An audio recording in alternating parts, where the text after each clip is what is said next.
লাখ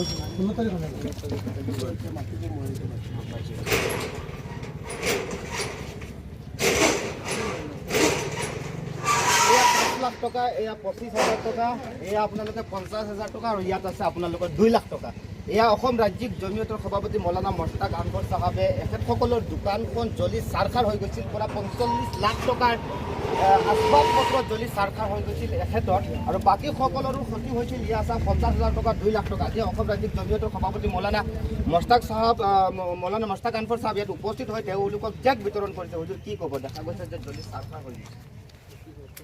হয়, মই সেইদিনা শুনি পালে আপোনালোকে নিজে দেখিছিল।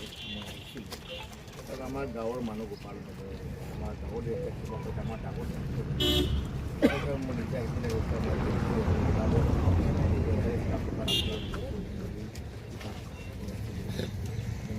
নিজৰ দোকান চলাই